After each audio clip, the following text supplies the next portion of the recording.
9/11 person named Osama bin Laden. CIA's 21वीं century की सबसे बड़ी खबर। plane has crashed into the इस world. एक दिन पूरी दुनिया की मुसलमानों की जिंदगी हमेशा के लिए बदल दी, जिसमें एक तरफ दुनिया की सबसे बड़ी सुपर पावर अमेरिका थी Either you are with us or you are with the terrorists. और दूसरी तरफ एक आदमी Saudi billionaire Osama bin Laden. operation for what was then the world's most wanted terrorist, responsible for killing thousands. ये कोई पहली दफा नहीं था कि किसी ने अमेरिका के इन दो टावर्स को गिराने की कोशिश की हो, क्योंकि ये ट्विन टावर्स उस वक्त दुनिया की सबसे लंबी बिल्डिंग्स में से एक थी। एंड विदाउट एनी डाउट ये बिल्डिंग्स दुनिया की सबसे मशहूर बिल्डिंग्स थी, क्योंकि इस बिल्डिंग के अंदर और आसपास ऑलमोस्ट 500 हॉलीवुड मूवीज बनाई गई थी। तो जो भी इन बिल्डिंग्स को गिराना चाहता था उसे अच्छी तरह पता था कि जब न्यूयॉर्क में वर्ल्ड ट्रेड सेंटर की ये बिल्डिंग गिरे तो ये आने वाली दुनिया की सबसे बड़ी न्यूज होगी। जैसे अगर आज कोई बुर्जुल खलीफा को गिरा दे। आज से एग्जैक्टली 24 साल पहले दुनिया की सिचुएशन ये थी, सोवियत यूनियन टूट चुका था और चाइना की इतनी औकात नहीं थी उस जमाने में, तो अमेरिका दुनिया का one and only Wahid super power था जिसकी ताकत को चैलेंज करने वाला दुनिया में कोई भी नहीं था। लेकिन अचानक एक आम से दिन 11 सितंबर 2001 को 19 लोग अमेरिका के 4 बड़े जहाजों को हाईजैक करने के लिए अलग अलग एयरपोर्ट्स पहुंचे। अमेरिका की अब तक सारी रिपोर्ट्स देखकर यही लगता है कि ये 19 में से 19 लोग मुसलमान थे और इन सब का ताल्लुक सऊदी, इजिप्ट, लेबनान और यूएई से था। हर जहाज को हाईजैक करने के लिए 5 लोगों की टीम्स बनाई गई थी, जिसमें हर आदमी का अपना बहुत ही इम्पोर्टेंट रोल था और इस सब के लिए वो पिछले कई महीनों से ट्रेनिंग भी हासिल कर रहे थे। तो आखिर ये 4 जहाज अपने एयरपोर्ट से रवाना हुए और जैसे ही इन जहाजों ने टेक ऑफ किया, इन लोगों ने प्लेन को हाईजैक करने का प्लान स्टार्ट कर दिया और प्लान के मुताबिक सिर्फ 15 मिनट हवा में रहने के बाद पहले प्लेन में मौजूद 5 हाईजैकर्स खड़े हुए और कुछ छोटी छुरियां और बॉक्स कटर के साथ पूरे प्लेन को बहुत तेजी से हाईजैक कर लिया और जहाज के दोनों पायलट को मारकर अपना बंदा मोहम्मद अता को पायलट की सीट पर बिठाया और जहाज के सारे पैसेंजर्स को पिछली साइड पर ढकेल दिया और उन सारों को क्लियर ही बता दिया कि अब जहाज के दोनों पायलट मर चुके, तो ये जहाज अब सिर्फ हमारा बंदा मोहम्मद अता ही लैंड करा सकता है। जिससे सारे पैसेंजर्स चुप करके खड़े हो गए, लेकिन हाईजैकर्स कभी इस प्लेन को लैंड करना चाहते ही नहीं थे। अब जब इस जहाज का नया पायलट मोहम्मद अता पैसेंजर्स को ये बातें समझा रहा था, तो उसने गलती से जहाज के एक और बटन को भी दबा दी, जिससे वह सीधा न्यूयॉर्क एयरपोर्ट के टावर के साथ कनेक्ट हो गया और उसने कहा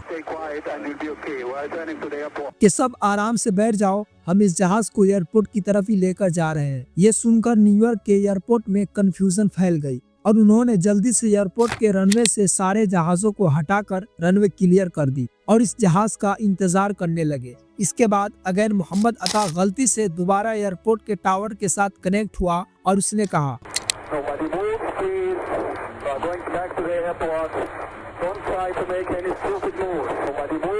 मतलब कोई इतने खतरनाक मिशन में इतना रिलैक्स कैसे हो सकता है। खैर ये जहाज पहले बोस्टन से लॉस एंजलिस की तरफ जा रहा था, जो काफी लंबा सफर है। तो मोहम्मद अता ने इस जहाज को 100 डिग्री टर्न किया और न्यूयॉर्क की तरफ बढ़ने लगा और जैसे ही वह न्यूयॉर्क के सिटी के करीब पहुंचा, तो जहाज बहुत तेजी से अपनी हाइट से नीचे आने लगा और क्लियरली सबको ऐसा ही लग रहा था कि ये जहाज इसलिए नीचे आ रहा है ताकि ये न्यूयॉर्क के एयरपोर्ट पर लैंड कर सके। इसलिए उधर एयरपोर्ट में भी ये देखकर सारे लोग इस जहाज का इंतजार करने लगे, बट काफी वक्त गुजरने के बाद भी जहाज नहीं पहुंचा और एयरपोर्ट के सारे लोग कंफ्यूज कि आखिर ये जहाज गया कहाँ।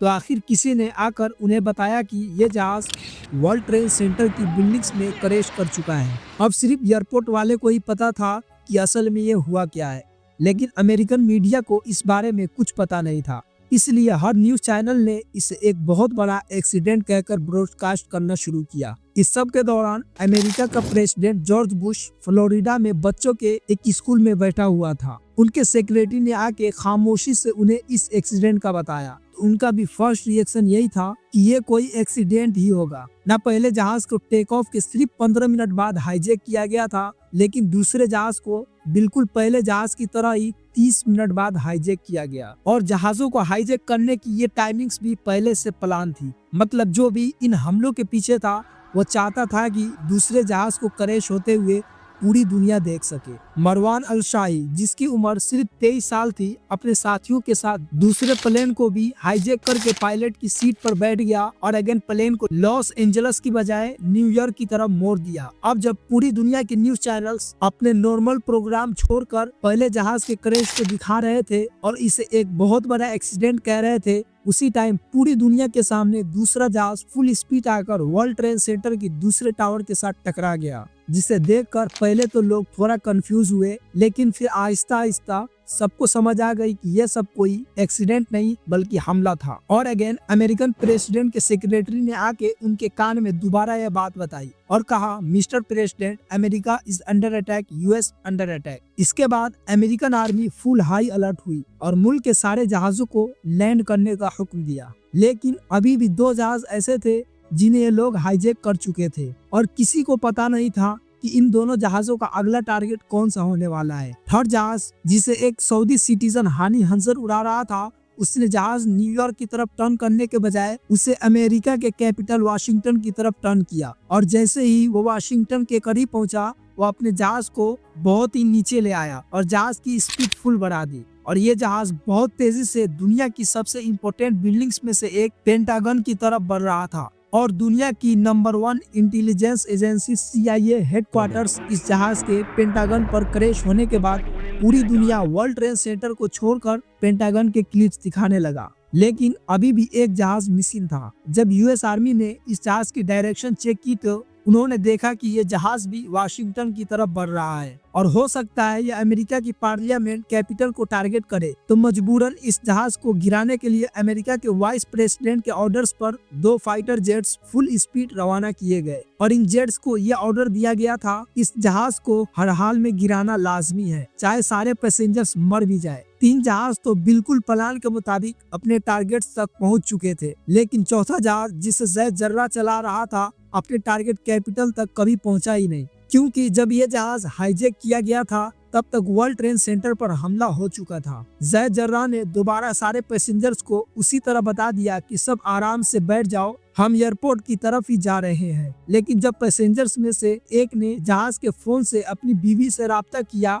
तो उसकी बीवी ने उसे बताया कि ये हाईजैकर्स झूठ बोल रहे हैं और ये एयरपोर्ट नहीं जा रहे हैं, बल्कि ये एक सुसाइड मिशन है। इस बंदे ने जाके बाकी पैसेंजर्स को भी समझाया कि देखो, मरना तो वैसे भी है, लेकिन इससे पहले कि ये हाईजैकर्स इस प्लेन को किसी बिल्डिंग्स पर क्रैश करे, हम सब खुद ही इस जहाज को गिरा देते हैं। जिस पर इन सारे पैसेंजर्स ने मिलकर हाईजैकर्स पर हमला कर दिया, जिसे देखकर जैद जर्रा ने प्लेन को ऊपर नीचे और साइड टू साइड हिलाना शुरू किया। लेकिन बहुत कोशिश करने के बाद भी पैसेंजर्स आखिर जहाज के कॉकपिट के दरवाजे तक पहुंच गए और वो जैसे ही जहाज के दरवाजे को तोड़ने वाले थे तो इस जहाज के पायलट जैद जर्रा ने जहाज की स्पीड फुल बढ़ा दी और इसका मुंह जमीन की तरफ किया और इस तरह ये चौथा और आखिरी जहाज तबाह हो गया। अब पूरी दुनिया के न्यूज चैनल्स अगेन चौथे जहाज को दिखाने लगे तो अचानक सिर्फ 1 घंटे बाद न्यूयॉर्क के वर्ल्ड ट्रेड सेंटर का साउथ टावर कोलैप्स कर गया, जिसमें 1000 लोग हलाक हुए और इसकी कुछ ही देर बाद दूसरा टावर भी गिर गया और उसमें भी 1600 लोग हलाक हुए।